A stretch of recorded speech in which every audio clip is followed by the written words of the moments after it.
Quand on est en réinsertion, beaucoup de personnes s'imaginent trouver entre guillemets des cassos ou des alcooliques ou des camés ou des... Enfin, vous avez tout, voilà. Et en fait, ça peut arriver à n'importe qui du jour au lendemain.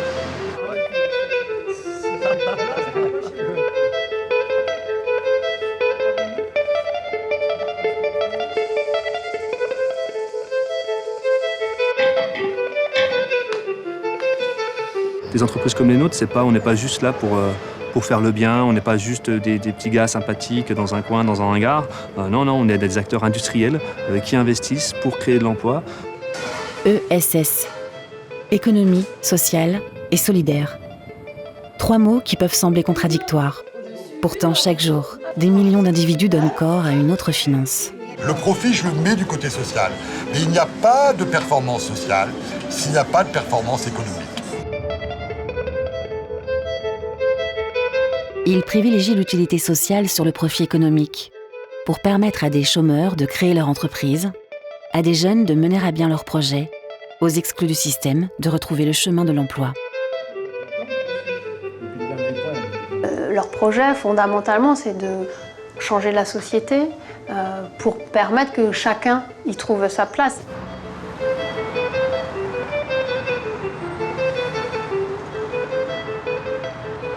L'urgence, c'est, si on veut tirer des leçons des enseignements de la crise, c'est de développer l'ESS. C'est pas la seule réponse, mais c'est une réponse éclatante, évidente à la crise. Les acteurs de la finance solidaire qui ont réveillé, qui ont théorisé et qui ont mis en pratique de nombreux principes et de nombreuses actions, nous ont un peu réveillés. Avec 23% de croissance en 10 ans, l'ESS a atteint 10% du PIB et 12% de l'emploi en France. Elle regroupe des associations, des coopératives, des fondations, des mutuelles, des entreprises commerciales.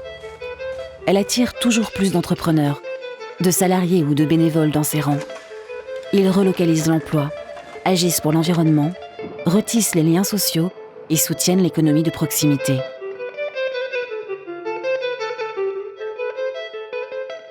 Ils n'ont ni la prétention ni l'ambition de remplacer le modèle économique dominant. Simplement, ils refusent la fatalité de la crise. Ce sont les acteurs de la finance solidaire.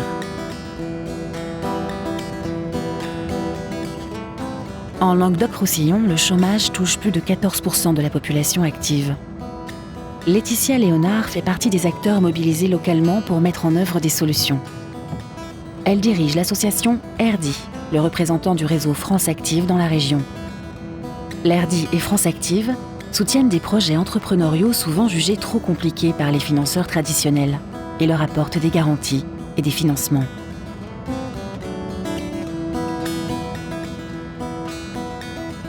Donc aujourd'hui, on va voir 2 porteuses de projets, Flo et Anne, qui ont monté une exploitation de maraîchage. Et ce sont 2 porteuses qui n'auraient pas pu monter leur projet de création d'entreprise en agri-rural par des aides classiques. Donc c'est là que France Active et l'RDI, on a pu intervenir avec des dispositifs financiers très particuliers et dédiés à ce type de création d'entreprise.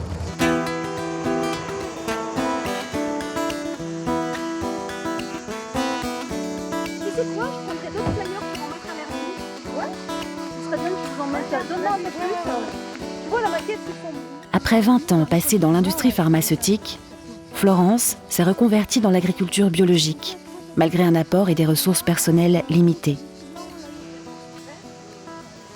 Elle a bénéficié d'un prêt réservé aux demandeurs d'emploi, d'une aide spécialement étudiée pour les projets agri-ruraux et d'une garantie d'emprunt bancaire qui lui ont permis de lancer son projet dans de bonnes conditions.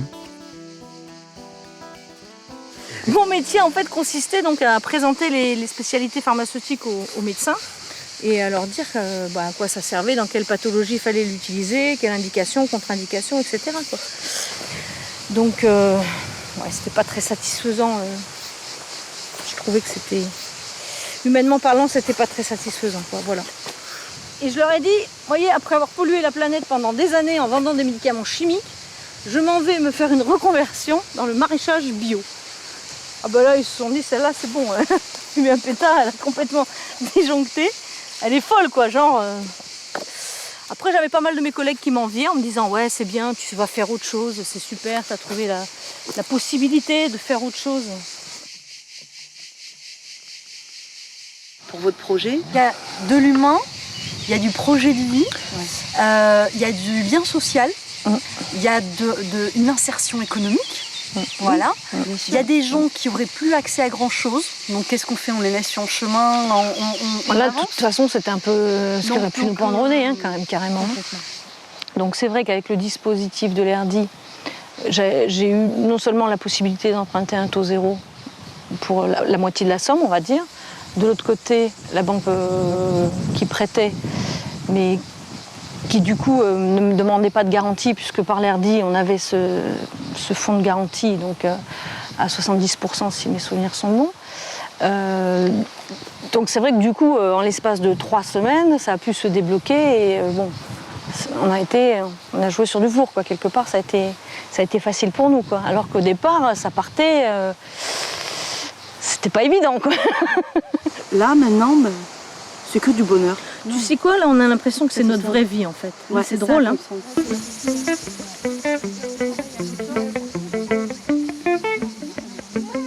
vais rentrer dans la vraie vie, ça va être horrible. Les équipes de l'ERDI prennent le temps d'accompagner l'entrepreneur, l'aident à structurer son projet jusqu'à le rendre viable et accordent ensuite des financements solidaires. La méthode a fait ses preuves. 80% des entreprises accompagnées en création passent le cap des 3 ans. Un porteur de projet arrive chez nous, on va l'accueillir, on va regarder où il en est dans son projet, on va regarder quel est son investissement sur le projet, quels sont ses éléments économiques. Donc on va réaliser une expertise financière de son projet et un accompagnement. D'abord, on va regarder ce qu'est cet individu. Quel est son parcours, quelle est sa motivation pour créer, quelles sont ses compétences, évidemment on regarde bien entendu les éléments économiques, mais on va d'abord regarder la personne et l'adéquation de cette personne, de sa motivation sur le projet économique. On va financer ce projet-là, il va être présenté dans un comité d'engagement composé d'experts et on va trouver pour lui la maquette financière sur mesure qui va être la moins risquée pour lui et la plus efficace pour son futur. Allez, reporting. Alors, raconte. C'est difficile de donner un seul profil. On a pas mal de gens au-dessus de 40 ans qui ont eu des carrières, parfois même des carrières très costauds, qui ont décidé soit d'être indépendants, soit qui n'ont plus trouvé de place, je dirais, dans le salariat. On a aussi des jeunes, malheureusement, sans qualif, sans diplôme, qui galèrent pendant quelques années puis qui finalement se mettent à leur compte. Donc c'est vraiment très très varié au niveau des profils, mais globalement, ils sont demandeurs d'emploi depuis au moins 6 mois. Et en moyenne, je pense à peu près 2 ans de chômage.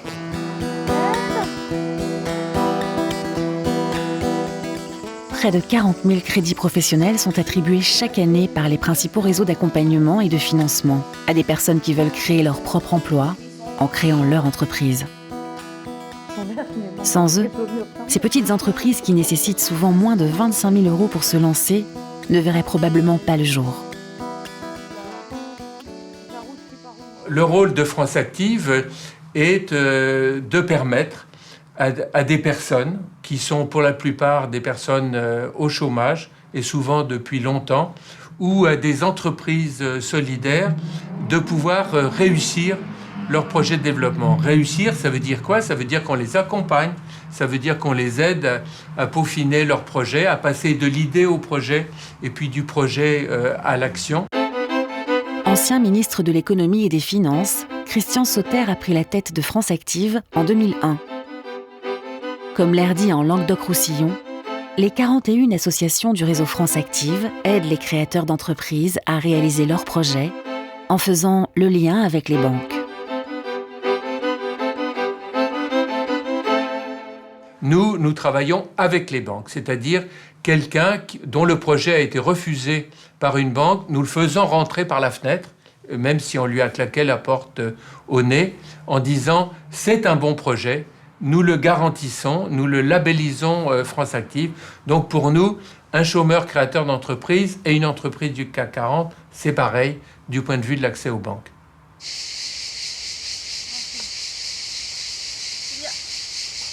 Que si on t'aide un peu, on te donne la première bouffée là, d'oxygène pour démarrer, et ben voilà quoi. Tu mords dedans et puis tu prends le truc à pleines dents et puis tu vas plein pot et puis après tu arrives à te développer comme on a réussi à faire maintenant, quoi. Nous sommes des défricheurs.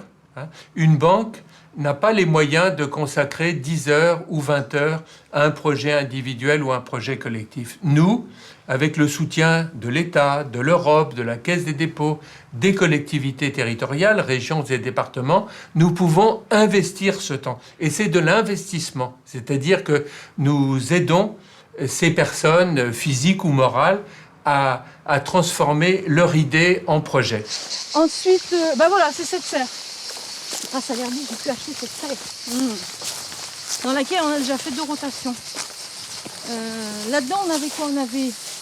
On avait des fermes. Il faut changer d'échelle parce que, au fur et à mesure que l'économie se mondialise, par contre-coup, elle se territorialise. C'est-à-dire que l'économie de proximité se renforce de plus en plus. Et nous, dans l'économie solidaire, nous sommes des ferments de développement de l'économie de proximité. France Active ne finance pas que des petites entreprises. Le réseau accompagne également des entreprises d'utilité sociale. Mais qu'ils soient individuels ou collectifs, ces projets entrepreneuriaux ont tous en commun de contribuer à irriguer une économie locale et solidaire. L'économie sociale et solidaire compte parmi ses soutiens financiers historiques la Caisse des dépôts, un groupe public au service de l'intérêt général et du développement économique. Investisseur de long terme de l'État, elle a notamment pour mission d'accompagner le développement des territoires. La Caisse des dépôts a bientôt 200 ans. Alors, sans remonter aussi loin, elle a très tôt pris conscience de l'intérêt de l'économie sociale et solidaire, et c'est un secteur d'intervention pour la Caisse depuis plusieurs dizaines d'années. On travaille avec les financeurs répartis sur le territoire au plus proche de l'activité et qui vont, eux, démultiplier l'apport financier qu'on va leur apporter, vont s'adosser à des acteurs locaux afin de soutenir des projets d'intérêt local. Donc en gros, on aide ceux qui aident, ou on finance ceux qui vont financer les projets finaux. Loin d'être cantonnée à une économie de réparation, l'économie sociale et solidaire crée des services et des activités qui répondent aux besoins des territoires et de leurs habitants. À Bagnolet, en Seine-Saint-Denis, la lutherie urbaine est une initiative originale et innovante dans le domaine de la culture, soutenue également par France Active. Lancé en 2000 par le musicien Jean-Louis Méchali, ce projet associatif combine création musicale, sensibilisation au développement durable et démocratisation de l'accès à la culture.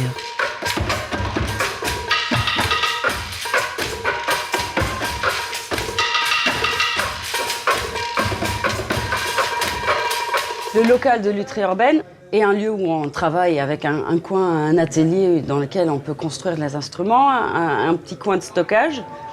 On organise plein d'ateliers de construction instrumentale et de musique. Et c'est aujourd'hui aussi un lieu de résidence pour artistes qui sont intéressés par notre démarche et qui veulent faire rejoindre leur art avec le nôtre. Et donc on les accueille en résidence et avec diffusion de spectacles. Donc c'est aussi un lieu de diffusion de spectacles. Le but du lieu, c'est de récupérer un maximum de matériaux et de leur donner une seconde vie par le biais de la musique. Finalement, la lutherie urbaine, c'est pas si différent de la lutherie d'il y a quelques siècles. C'est juste notre environnement qui a changé et du coup, on tape dedans et puis on fait des instruments. On est avant tout une association de territoire. On travaille sur le territoire de la Seine-Saint-Denis, de l'Île-de-France. On est dans une zone urbaine Et c'est avec les objets urbains avant tout qu'on fabrique ces instruments et qu'on fait évoluer tout l'instrumentarium et la création musicale, la recherche musicale aussi, la recherche sonore. La Lutherie urbaine est une association ouverte sur son territoire, avec 200 adhérents, dont 60% résident en Seine-Saint-Denis. Elle compte parmi ses partenaires et clients de nombreuses collectivités, des associations ou des organismes qui agissent pour l'animation et le développement du département. Par le biais de spectacles, de formations ou d'ateliers pédagogiques, l'association veut encourager la pratique amateur de la musique, et notamment par des publics éloignés de la culture. Des actions qui ont un réel impact, puisqu'elles touchent environ 9000 personnes par an. On part sur le principe qu'on n'a pas besoin d'acheter un instrument dans un magasin de musique pour commencer à faire de la musique, ce que quand même beaucoup de gens pensent. Ils vont dire « Ah mais non, mon fils ne peut pas faire de la musique et bon, on ne peut pas acheter un instrument ». Et en fait, si, nous on va dire sans acheter, on peut, en récupérant des choses. Il y a des petites façons de faire des instruments quand même assez poussés. Il y a une vocation pédagogique certaine, hein. Il y a beaucoup d'ateliers qui sont organisés pour les enfants, pour les adultes aussi. Une équipe de 9 personnes en moyenne intervient dans la conduite artistique et culturelle du projet, dont 5 salariés en CDI. L'association fait également travailler une quarantaine d'artistes par an. La Lutherie urbaine développe la création et la vente d'expositions et de concerts pour diversifier ses ressources et pérenniser ses emplois. Je suis employée dans l'association pour quelques heures par semaine pour faire les ateliers réguliers tous les mercredis avec tout âge d'enfants à adultes. C'est quand même super sympa d'avoir une structure derrière qui peut aider. On sait tous que c'est difficile de créer, de trouver des subventions pour créer. La structure aide quand même beaucoup à ce genre de projet pour les artistes, enfin, c'est-à-dire de trouver les sous pour faire des choses.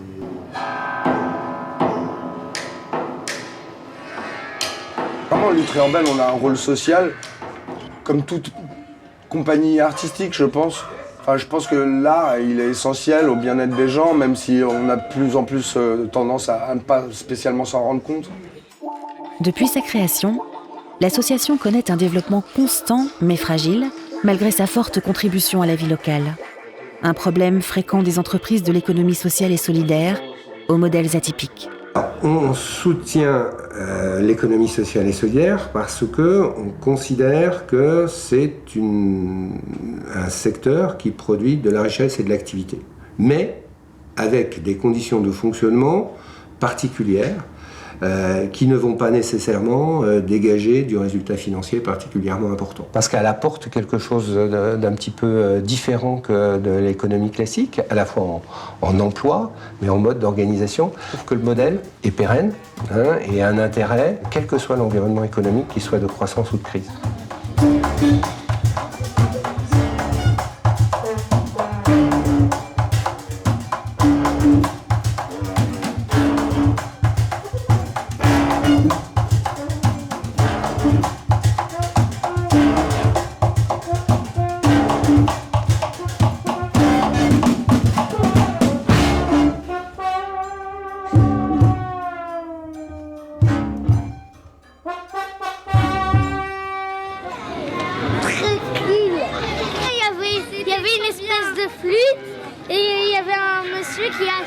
qui a chanté avec la flûte. Et il y en avait un avec la trompette qui m'a crié dans les oreilles. Pour favoriser l'émergence de ces projets socialement innovants, une finance solidaire s'est développée et structurée. Elle accompagne aujourd'hui la professionnalisation des entreprises de l'économie sociale et solidaire pour l'aider à changer d'échelle. Diplômées de l'ESSEC, Amandine Barthélémy, Sophie Keller et Romain Slitine ont réalisé un tour de France des initiatives de l'ESS dont ils ont tiré un ouvrage, L'économie qu'on aime. Une des clés majeures pour favoriser le développement de ces entreprises sociales, c'est bien l'alliance avec les financeurs. Et ça nous paraît aujourd'hui clé. On voit qu'il y a un certain nombre de financeurs qui aussi réinventent la finance et font de la finance qu'on aime.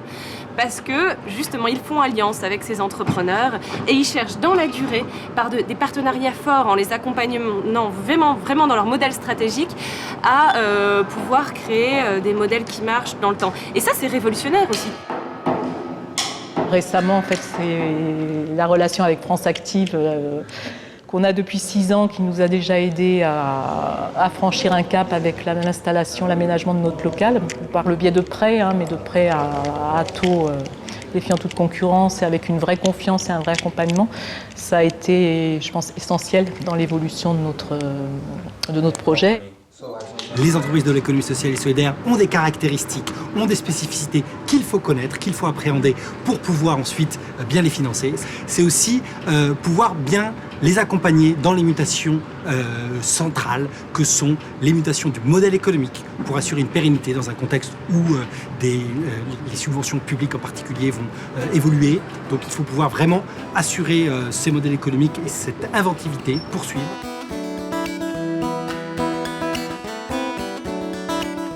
L'épargne est une ressource importante de cette finance solidaire. De plus en plus de Français souhaitent investir leur argent dans des placements responsables. Ce sont les financeurs solidaires qui font le lien entre ces épargnants, les banques et les initiatives de l'ESS.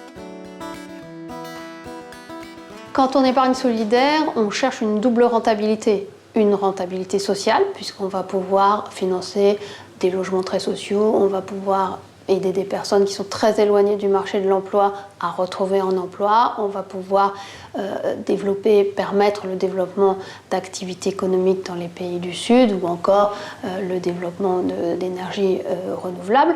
Mais il existe aussi une deuxième rentabilité au fait d'épargner solidaire. C'est une rentabilité financière puisqu'aujourd'hui, il n'y a pas un produit d'épargne solidaire qui ne génère pas une performance financière, soit par le taux d'intérêt servi, soit par les avantages fiscaux qui sont liés à ce produit. Finansol est un collectif qui réunit plus de 60 acteurs engagés dans la finance solidaire.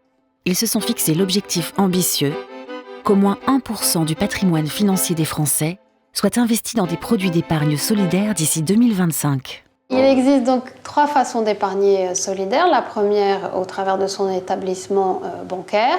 La seconde façon d'épargner solidaire, c'est au travers de son entreprise, en plaçant son épargne salariale sur un fonds solidaire. Et la troisième façon d'épargner solidaire, c'est en investissant au capital d'une entreprise solidaire. Alors le rôle des financeurs solidaires, ça va être de permettre l'organisation d'un circuit court entre un épargnant qui souhaite donner du sens à son épargne et le projet d'un entrepreneur qui souhaite développer une activité à forte utilité sociale ou environnementale.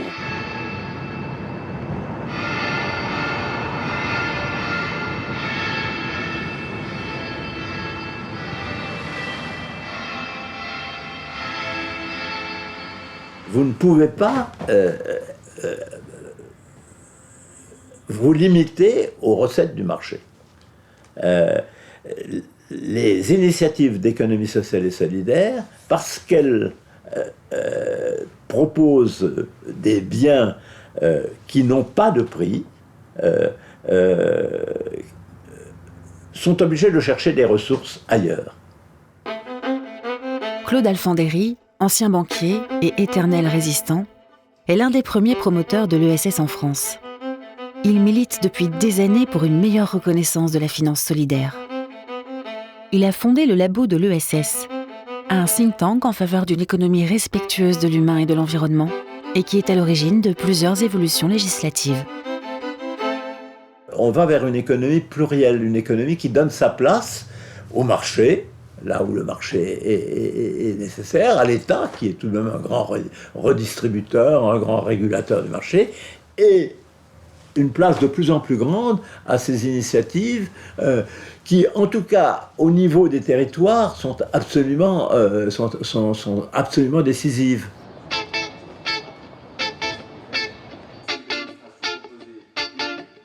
Parmi les avancées récentes, une enveloppe de 500 millions d'euros a été réservée par la Banque publique d'investissement sous l'impulsion de Benoît Hamon, ancien ministre de l'économie sociale et solidaire. Il a également été à l'initiative d'une loi pour favoriser le changement d'échelle du secteur, après avoir sillonné la France pour aller à la rencontre des acteurs de l'ESS. Je travaille à essayer de faire en sorte que cette loi existe. Je vous présenterai les nouveaux produits.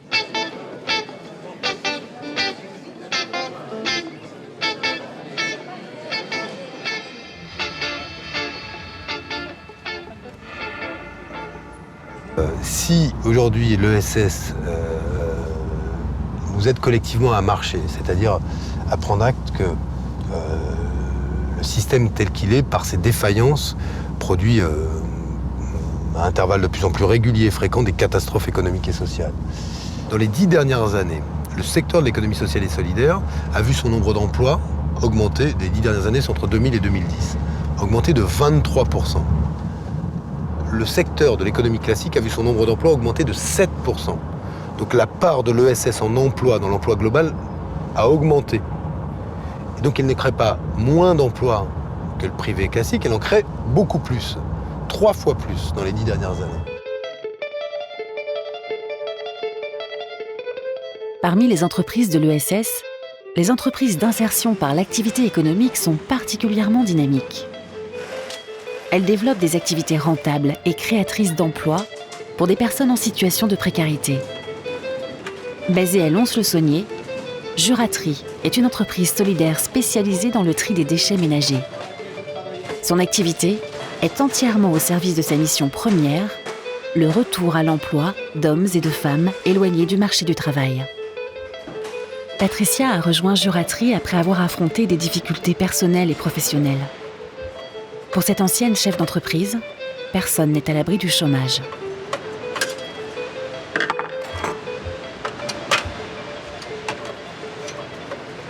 J'étais à mon compte, j'ai vendu mon entreprise et comme j'étais travailleur indépendant, j'avais aucun droit. Et résultat, eh bien voilà, arrivé à quelques mois de chômage et quelques remplacements, eh bien j'ai atterri ici, chez Juratri, j'ai fini là. C'est clair qu'à l'heure actuelle, aucun emploi n'est définitif, aucun emploi, et même à quelqu'un voilà, qui a une belle situation professionnelle devant lui, avec une installation à son compte ou autre, du jour au lendemain, à l'heure actuelle, vous pouvez partir dans... Ça peut péricliter très vite. C'est pour ça que les entreprises comme ça sont bien, parce que moi, par exemple, comme j'étais travailleur indépendant, donc je n'avais absolument aucun droit, s'il n'y avait pas eu des entreprises comme Juratri, j'avais juste rien pour vivre, quoi, c'est clair. Sur un plan social, j'apprends aussi qu'il y a vraiment des gens dans la merde, excusez-moi l'expression, qui sont vraiment au bord du gouffre, voire dedans, et s'il n'y avait pas des entreprises comme ici, ils s'en sortiraient jamais, quoi.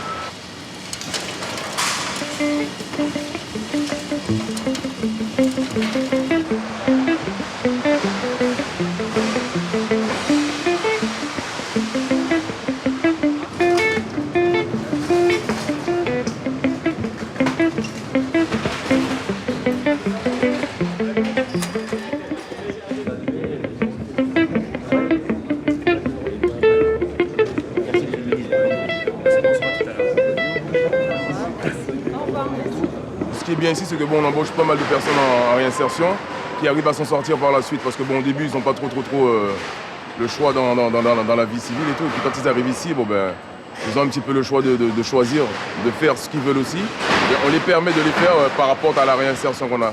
Merci. Merci. Au revoir. Moi, au début, j'étais chanteur, je faisais de la musique. Donc maintenant, je fais la musique sur mon Fenwick. Mais bon. Et aujourd'hui, bon, ben, ouais, je suis un risque polyvalent dans la boîte et puis c'est intéressant, quoi, c'est très bien. Olivier Faustin a commencé chez Juratri en parcours d'insertion en 2009, avant de devenir associé 2 ans plus tard. Car Juratri n'est pas qu'une entreprise d'insertion, elle est aussi organisée en coopérative. Les salariés associés sont impliqués dans les orientations stratégiques de leur entreprise en suivant la règle « une personne égale une voix ». Dès qu'il y a un peu de sous en trop, en tant qu'associé, on sait où ça va. On peut le partager, on se le partage entre nous, avec aussi les salariés du moins.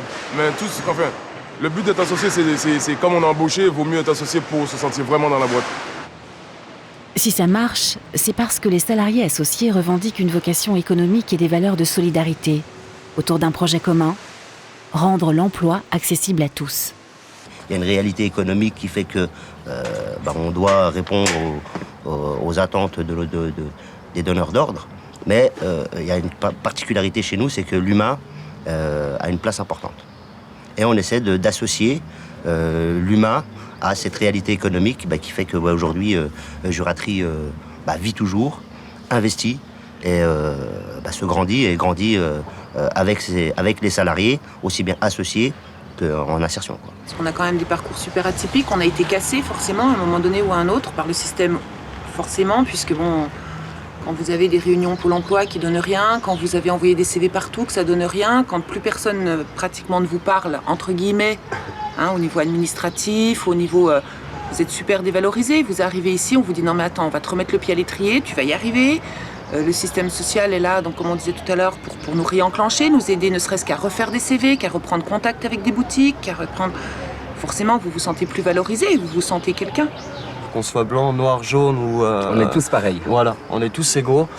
Et le gros avantage aussi, c'est qu'ils nous accompagnent réellement. Il y a des référents sociaux qui sont là pour nous écouter, nous accompagner.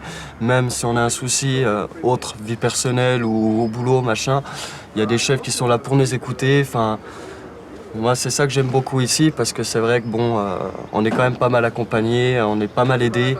Et c'est un gros avantage. C'est un gros avantage. Bref, on ressortira ici, pas les mains vides, quoi, finalement. Voilà. On aura un acquis, quoi, déjà. Puis entre nous aussi, il y a une bonne ambiance. Oui, il y a l'ambiance qui compte. Comme vous dites, le matin, il faut venir avec la banane. Les gens, quand ils vous voient avec la banane, tout souriant, ça motive la troupe. Il est faux de penser que l'utilité est le seul ressort de l'économie, de l'activité des hommes.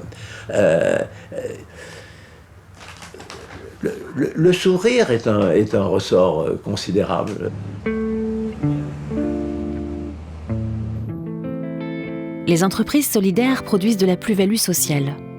Une particularité qui ne les empêche pas de croître, bien au contraire, comme en témoigne une autre entreprise d'insertion, la première de France, le groupe Vitamine T. Vitamine T emploie plusieurs milliers de salariés chaque année, et comme n'importe quelle société, le groupe tire l'essentiel de ses ressources de la vente de biens et de services.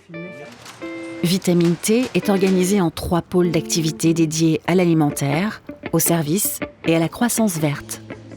Il compte 13 entreprises d'insertion qui interviennent dans des secteurs aussi variés que le maraîchage, l'entretien d'espaces verts ou la déconstruction de véhicules et d'appareils électroménagers. Envideuse Nord est l'une de ces entreprises. Installée à l'Équin, elle développe des activités d'extraction de composants électroniques, un secteur en développement et porteur d'emplois. Vous êtes là dans le trésor de l'entreprise sociale, que je vais vous montrer. Et voilà la poule aux œufs d'or, qui est une carte, c'est une carte russe. Elle a une valeur positive importante.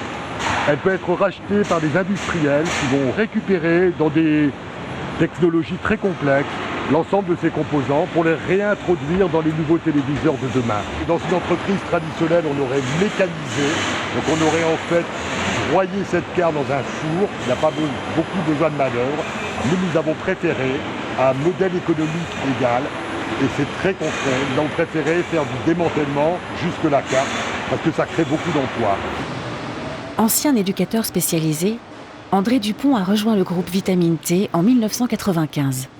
Sous son impulsion, les effectifs ont été multipliés par 4 et le chiffre d'affaires est passé de 4 à 60 millions d'euros. Nous ne sommes plus une autre économie.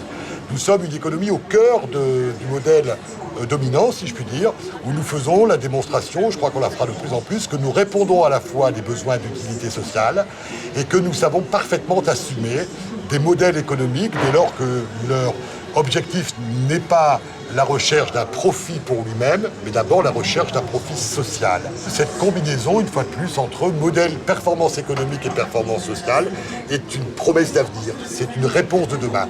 Et puis, j'oserais même dire que c'est une réponse de l'après-crise, parce que le modèle actuel est un peu à bout de souffle, et que les dirigeants se cherchent, à juste titre, pour remettre l'économie à sa place, pour remettre l'entreprise à l'endroit. Depuis sa création en 1978, Le groupe Vitamine T a ainsi permis à plus de 30 000 hommes et femmes, trop souvent considérés comme inemployables, de retrouver le chemin de l'emploi. Il n'y a aucune de mes décisions qui ne soit prise en fonction pour moi d'un seul critère.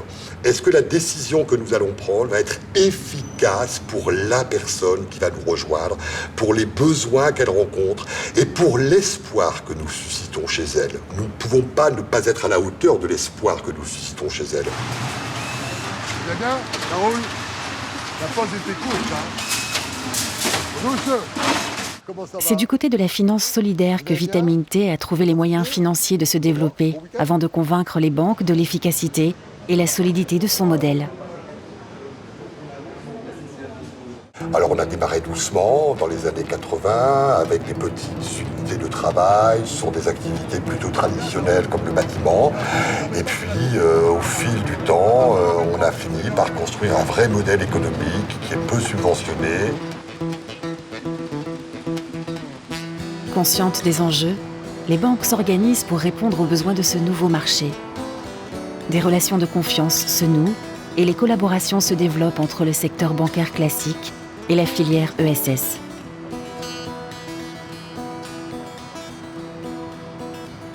Et quand il a fallu commencer à penser plusieurs millions d'euros, là, j'ai dû aller convaincre, avec difficulté clairement, beaucoup de banquiers qui, évidemment, regardaient notre modèle avec compassion, avec suspicion parfois quant à sa réalité économique, compte tenu de notre valeur ajoutée sociale. Pour un banquier classique, la valeur ajoutée apportée par l'économie solidaire, ce plus, eh bien, il ne rentre pas dans les cases de l'analyse d'un dossier. Et il ne permet pas de dégager forcément une rentabilité qui permet de pouvoir justifier d'un accord de crédit. Donc ça, bien sûr, c'est un manque classique et un des problèmes classiques des projets d'économie solidaire. Banque coopérative, la Caisse d'épargne fait partie des soutiens importants de l'ESS. Elle a mis en œuvre des alliances pour concilier le financement des entreprises sociales avec les exigences du marché. Des investissements complexes, mais rentables. On ne change pas notre façon d'appréhender les dossiers, on les appréhende tous de la même façon, donc on peut être un petit peu dubitatif sur quelques-uns. On voit qu'ils apportent une valeur ajoutée spécifique, on se dit il faut les soutenir, on ne peut pas le faire de façon traditionnelle, donc là on fait appel à la filière économie sociale et solidaire, qui elle-même va faire appel à nos partenaires et qui vont pouvoir venir intervenir à nos côtés, donc sécuriser le dossier, le faire rentrer dans une approche normale, et c'est pour ça que tous les dossiers d'économie solidaire que l'on soutient sont des beaux dossiers qui sont aussi économiquement viables, au final. Sur le terrain, les élus locaux manifestent eux aussi un intérêt de longue date pour cette économie de proximité. Ils l'intègrent de plus en plus dans leur politique territoriale. Tous les discours qu'il y a, et il y en a beaucoup maintenant sur l'économie sociale, doivent s'accompagner d'actes de la part des pouvoirs publics. Alors, ça ne veut pas dire qu'il faut subventionner, ça veut dire qu'il faut aller vers des modèles différents de ceux que l'on connaît dans l'économie traditionnelle. Présidente du Conseil régional de Franche-Comté, Marie-Guite Dufay soutient depuis plus de 10 ans le déploiement de l'économie sociale et solidaire. Elle en a fait un ressort stratégique du développement économique de sa région. L'économie sociale est une économie du développement local.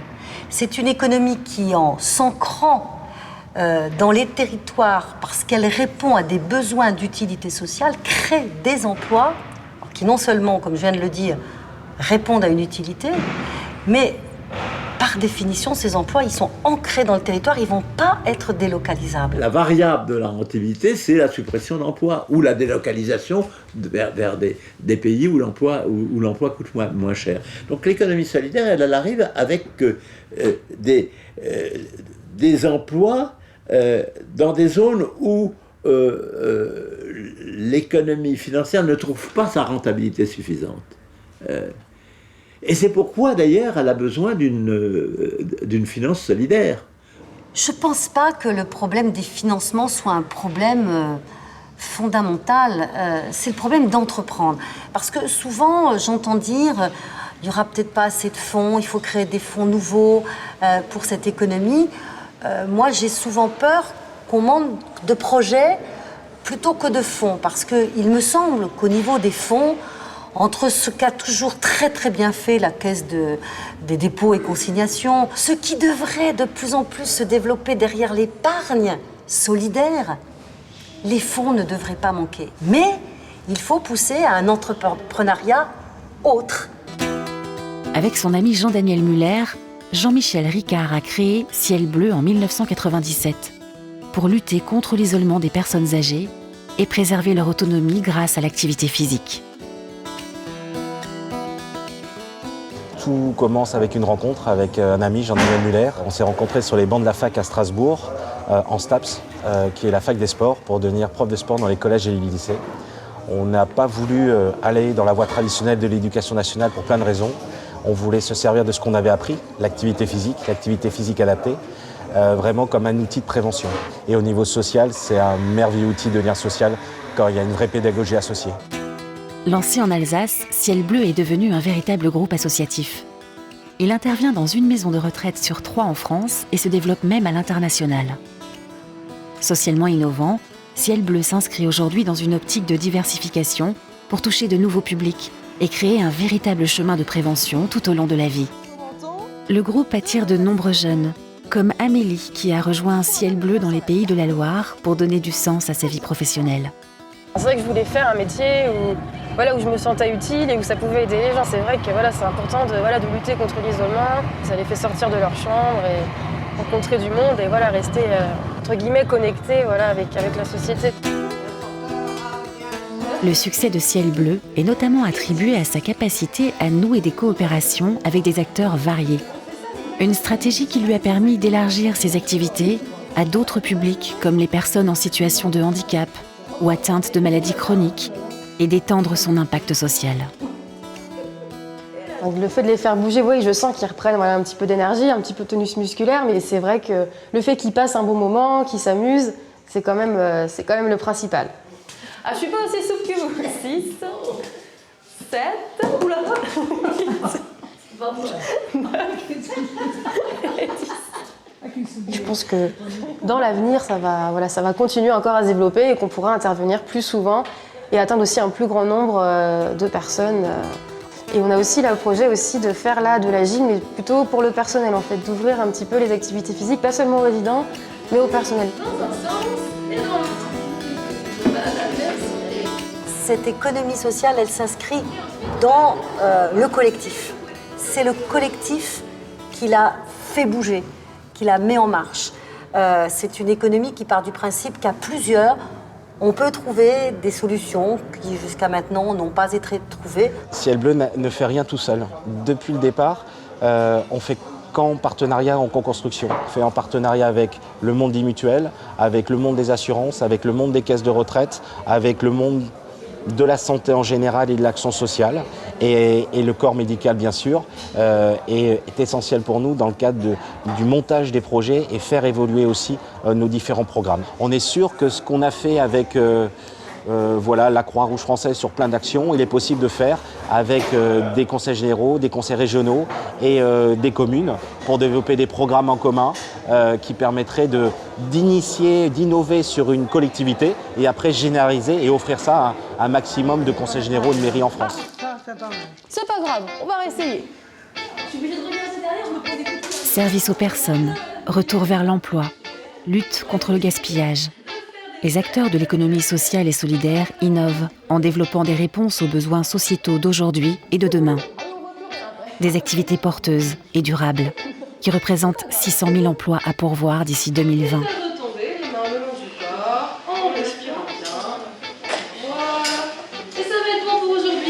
Pour l'instant, on est 6-7, mais ça risque... ça va même augmenter dans les semaines à venir, parce que du coup, on est tous en temps plein maintenant, donc... C'est vrai que les temps partiels, c'est pratique quand on veut remplacer aussi les personnes, quand on part en vacances, tout ça. Et maintenant qu'on est tous en temps plein, c'est compliqué, donc il faut embaucher pour répondre à la demande qui est toujours croissante. Quand on est vieux, faut pas. Ça m'a fait du bien, oui. C'est plus souple. C'est bien. Moi, j'ai toujours fait de la gymnastique. 1, 2, 3, 4. En souplesse. Toujours en souplesse. On parle souvent d'intérêt général, on n'aime pas trop ce terme. Dans le cadre de l'intérêt général, on fait souvent quelque chose de moyen pour tout le monde. Et nous, ce qui est le plus important, c'est faire quelque chose d'adapté le plus possible pour les personnes en fragilité. Et si c'est adapté pour les personnes les plus fragiles, c'est bon pour toute la société. Parce qu'elle contribue depuis plusieurs décennies à la croissance de l'emploi et à l'amélioration du lien social, l'ESS a acquis sa légitimité et gagné en visibilité.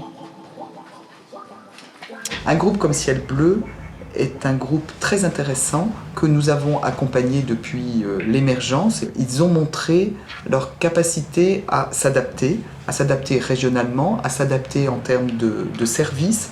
Et c'est ce qui frappe aussi dans ces entreprises, c'est leur capacité à la fois d'innovation et d'adaptation. Du coup, nous sommes dans une espèce de spirale positive et les pouvoirs publics, les banques, les financeurs, le monde économique ne les regardent plus comme des farfelus, les regardent comme des personnes qui sont des vrais entrepreneurs. Il y a différentes manières pour constituer un certain nombre de fonds propres, de trésorerie, et par rapport à la croissance de Ciel Bleu qui est entre 15 et 20% par an, on a besoin de trésorerie et de fonds propres importantes chaque année en plus.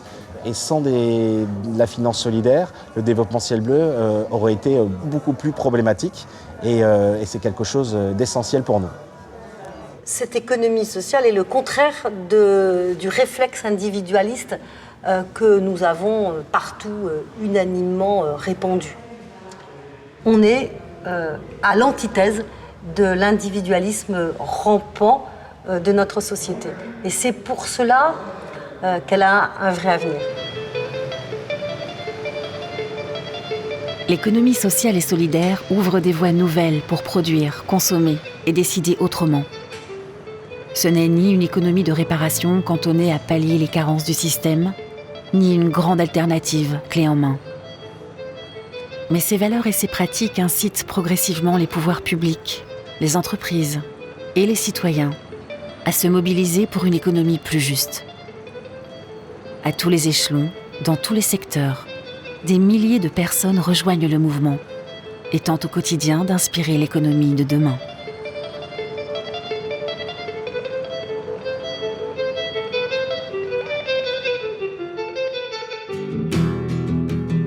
Nous voulons une société convenable.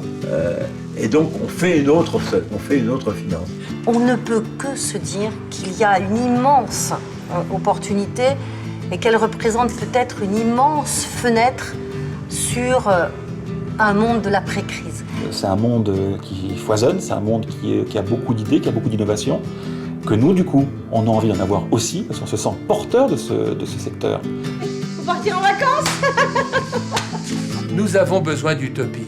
La France serait trop triste s'il n'y avait pas l'utopie de l'économie sociale et solidaire.